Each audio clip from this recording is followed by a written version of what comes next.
ప్రపంచ ప్రసిద్ధిగాంచిన ఆధ్యాత్మిక నగరమైన తిరుపతి ఆరోగ్య కేంద్రంగా కూడా ప్రఖ్యాతి పొందనుంది. రాష్ట్ర ప్రభుత్వ సలహాలు సూచనల మేరకు టీటీడీ ఎన్నో సామాజిక సేవా కార్యక్రమాలను నిర్వహిస్తోంది. ప్రాణాంతకమైన క్యాన్సర్ వ్యాధి చికిత్సను సామాన్య ప్రజలకు అందించాలి అనే సత్సంకల్పంతో టీటీడీ టాటా సంస్థ సహకారంతో క్యాన్సర్ చికిత్స పరిశోధనలకు శ్రీకారం చుట్టింది. ఈ క్రమంలో ఆవిర్భవించినదే తిరుపతి జూ పార్క్ రోడ్డులో నెలకొల్పిన Sri Venkateswara institute of cancer care and advanced research సంస్థ. ఈ ఆసుపత్రి నిర్మాణం కోసం టీటీడీ తిరుపతిలో 25 ఎకరాల స్థలాన్ని టాటా ట్రస్ట్ కు కేటాయించింది. తిరుమల తిరుపతి దేవస్థానం టాటా ట్రస్ట్ సంయుక్త ఆధ్వర్యంలో అద్భుతమైన క్యాన్సర్ ఆసుపత్రి రూపుదిద్దుకుంది. క్యాన్సర్ వ్యాధి నిర్ధారణ, చికిత్స మరియు నివారణ కోసం ఈ ఆసుపత్రి విశేషమైన సేవలను అందించనుంది. సుమారు 180 కోట్ల రూపాయలతో 1,65,000 చదరపడుగుల విస్తీర్ణంతో ఈ ఆసుపత్రిని నిర్మించారు. అత్యాధునిక సౌకర్యాలు, అంతర్జాతీయ వైద్య ప్రమాణాలతో నిర్మితమైన ఈ ఆసుపత్రిలో medical oncology, surgical oncology, radiation oncology, anesthesia and critical care, pain and palliative care, diagnostic radiology, clinical oncopathology విభాగాలతో పాటు బయోకెమిస్ట్రీ, హెమటాలజీ, మైక్రోబయాలజీ ల్యాబ్లను కూడా ఏర్పాటు చేశారు. 92 పడకలు, 3 ఆపరేషన్ థియేటర్లు, అడ్వాన్స్డ్ రేడియేషన్ యంత్రాలు, మ్యామోగ్రఫీ యూనిట్లు కూడా అందుబాటులో ఉన్నాయి. గ్రామీణ ప్రజల్లో క్యాన్సర్ వ్యాధి గురించి అవగాహనను పింక్ బస్ ద్వారా కల్పించనున్నారు.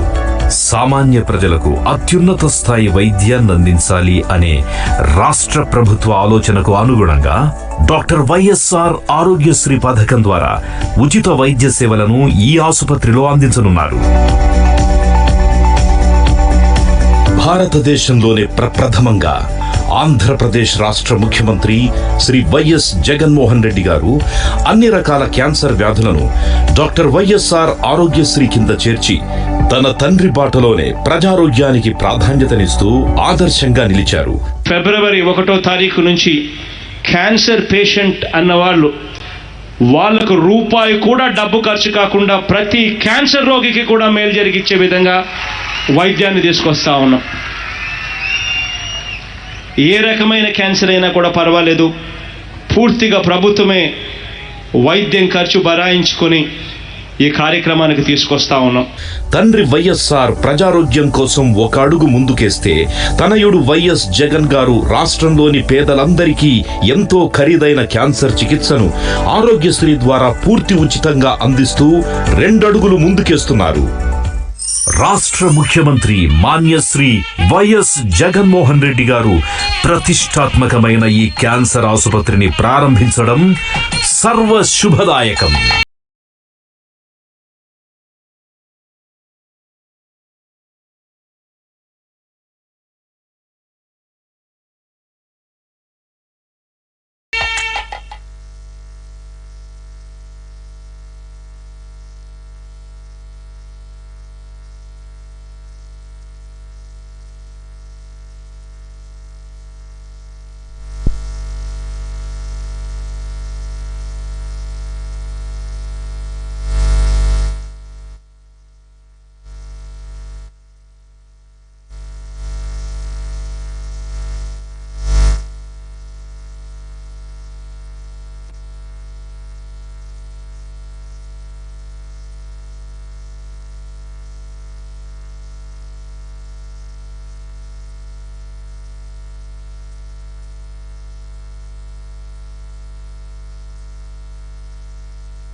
when Chief Minister Garu requested, I thought this is an opportunity to help my own Telugu people here.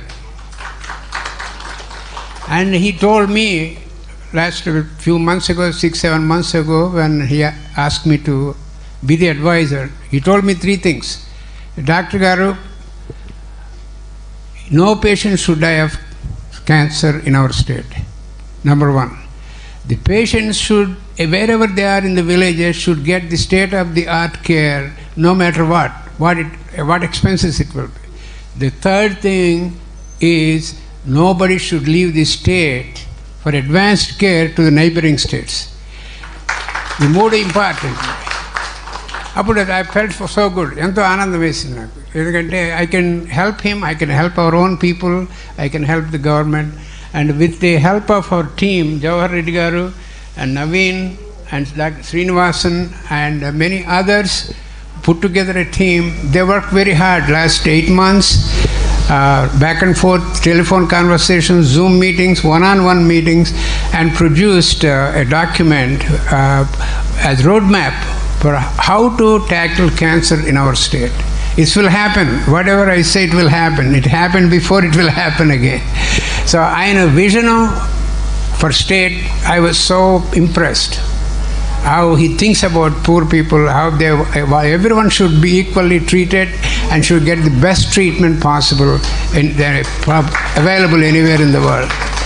And ఇది పథకం మొదలెట్టినప్పుడు I wanted to use the model I have in America, which I used for centers in South America when I was developing it. First thing ఏం చేయాలంటే నేను చేసింది మా Medicare data ఉంది అక్కడ అమెరికాలో. Payments are given by the government. It's medicare data. అది authentic data, ఎందుకంటే government is paying for the services. Data is very authentic. ఎన్ని మాస్టరెక్టమీలు జరిగాయి, ఎన్ని hysterectomy, everything is in the database. అలాగే నేను సార్ని అడిగినప్పుడు సీఎం గారిని, take help from Harikrishna for Aarogyasri. Aarogyasri data is very authentic. It has every bit of information from villages to cities to districts, everywhere. How many patients got what type of treatment, where they got it, whether inside the state, outside the state. I used that database. The team used that database to develop the plans. So then what he also wanted me to do, Chief Minister Garu, sir, technology, advanced technology, we use it for treatment. Digital technology or the artificial intelligence, computer technology. Why don't we bring that to the prevention aspect? So in this document of 90 pages, where it is somewhere here, this document, they have outlined everything, how to bring about, use the latest technology, bring it to preventive oncology, how to detect cancer, how to diagnose cancer, how to prevent it. Because most of the cancers in our state, in India also, are preventable. So that's where we started. The next thing we did, so we got all the information, thanks to Harikrishna Garu. Thanks Chief Minister Garu for that. So we used that data, which is very clear. It's a clear roadmap. What is happening in the states, a snapshot it gives you. Then what I did is I applied all the things I did in America to our state here. That is, make cancer a notifiable disease. Whoever diagnoses, a diagnostic radiologist, a pathologist, a hospital, nursing home, once a patient is diagnosed, it has to go to the central state database. Then only we know how many cancer cases are there prospectively. So that is already in the process. I was told by the top team that is also in the process. Notifiable disease. Number 2 is there are some centers of treatment which are still not there, not only in Andhra Pradesh, in entire India. For example, pediatric cancer. There is no single cancer exclusive hospital for pediatric cancer anywhere in India. So we will be the first, sir, we will be the first one in the state to establish a pediatric oncology center for all people. And then preventive oncology, diagnosis, prevention, awareness, early detection, screening. దీనికి preventive oncology centre, YSR preventive oncology centre అని బెదవాడలోనూ లేకపోతే ఇంకో చోట డిసైడ్ చేస్తున్నారు. టీం మీ అప్రూవల్ కోసం వెయిట్ చేస్తున్నారు. సో అక్కడ preventive oncology, YSR preventive oncology institute అక్కడ ఉంటుంది. సో ఇంకోటి పాలియేటివ్ కేర్. ఇప్పుడు కొన్ని మన క్యాన్సర్లు కొన్ని ట్రీట్ చేయలేకపోతే వాళ్ళకి పెయిన్, సఫరింగ్ ఉంటుంది. They have to have dignity as a human being. So we have to develop a center for pain and palliative care. It will be YSR Center for Pain and Palliative Care, which will be established here. And then Center of Excellence, ఆయన మొట్టమొదటి నాతో మీటింగ్ పెట్టినప్పుడు చెప్పారు, మనం 3 comprehensive cancer సెంటర్లు పెట్టాలండి ఆంధ్రాలో. 3 స్ట్రాటజిక్ లొకేషన్లో పెడదాం. అది కాక ఒక super state of the art centre of excellence ఒకటి తిరుపతిలో పెడదాం. ఇక్కడ స్విమ్స్ని కన్వర్ట్ చేస్తే ఈజీ అది, ఎందుకంటే ఆల్రెడీ ఎస్టాబ్లిష్ సెంటర్ అది. దాన్ని చేసి పెట్టి దాన్ని centre of excellence for the entire state, అది నెంబర్ 1గా ఉంటుంది. ఈ comprehensive cancer centers will be distributed throughout the state, 3 of them. Then they work with the district hospitals and primary care centers. So all this infrastructure he already developed. So we are going to use the same infrastructure to help our cancer patients. Thank you for that, sir. So ఇవన్నీ చాలా important mile stones క్యాన్సర్లో. ఇవన్నింటి కలిపి నేనేం చెప్పాను ఇప్పుడు, preventive oncology, detection, diagnosis, treatment, తర్వాత ఈ వ్యాన్లు చూశారు కదా అక్కడ పక్క తిరిగి బాబు అక్కడ, అది that is key success for our cancer programs. Mobile screening vans, it has mammography, it has ultrasound, it is a pap smear, everything. So this will go to most important thing, Chief Minister cheppinattu, the system, the facility should go to the doorsteps of the patient, not the other way around. So these vans in the state will go to village after village, many vans, not one, and then get the diagnosis. If there is a diagnosis, I also gave them a little of my own, have a Arogyasri desk in the van. So once a diagnosis is made, they are registered in Arogyasri, so they don't have to be fearful. ఇవన్నీ ఇప్పుడు ఇందాక చెప్పినట్టుగా నేను ఈ super centre for excellence, ఈ స్విమ్స్ను మారిస్తే కనుక సుబ్బారెడ్డి గారు చైర్మన్, చీఫ్ మినిస్టర్ గారి హెల్ప్తో దాన్ని ఒక 3 words కాయిన్ చేశాను, Balaji institute of oncology. The superstar hospital will be Balaji Institute of Oncology, where everybody knows in the world Balaji's name. The Institute of Oncology, which will be the center of activity for all of this, all the cancer. So ఇవన్నింటినీ కలుపుకుంటూ ఎవరండి కలిపేది అంటే వారు రివ్యూకి అప్రూవల్ కోసం వెయిట్ చేస్తుంది. ఏమిటంటే ఒక central directorate, this the only state in the country and in the world where all cancer services will be under one directorate for comprehensive cancer services. ఇప్పుడు ఒక చిన్న ఎగ్జాంపుల్ చెప్తాను. వ్యాన్లు ఉన్నాయి అక్కడ, వ్యాన్లు ఎన్జిఓస్ అలా అయిపోయింది, ఎన్జిఓస్ మూడు వ్యాన్ తిప్పుతున్నారు అక్కడ.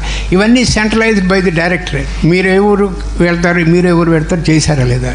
సో ఇవన్నీ చేయటం వల్ల there is hope, there is lot of optimism, nobody should die of cancer. And the same help I extended to NTR Basavatarakam Hospital in Hyderabad.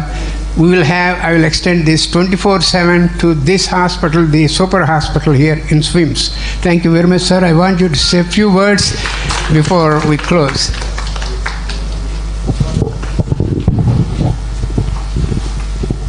In fact, Dattatreya Garu was very elaborate in whatever he had spoken. We are proud and we are glad that Tatas have come forward, collaborated with the TTD, collaborated with the state government, and Arogyasri of the state government is available. It's already brought in all kinds of cancers into the bracket of free treatment. So this would be a win-win situation where the recurring expenditures would be thoroughly taken care by the state government. And this kind of a masterpiece in Tirupati will go a long way. And also the fact that TTD is also putting in a lot of energy and effort. Of course, we've asked the state government has requested the TTD to also get into medical services in a big way. So TTD is partnering with so many people in wanting to encourage the medical tertiary care hospitals in a much bigger way. So I think this would go a long way, and I'd also request Tatas to take more exposure into the state in this segment of healthcare. And of course, Dattatreya leading the path for laying the path and leading it on the path to set up state-of-the-art oncology specialization, and I think we'll go a long way. I wish the team all the very best.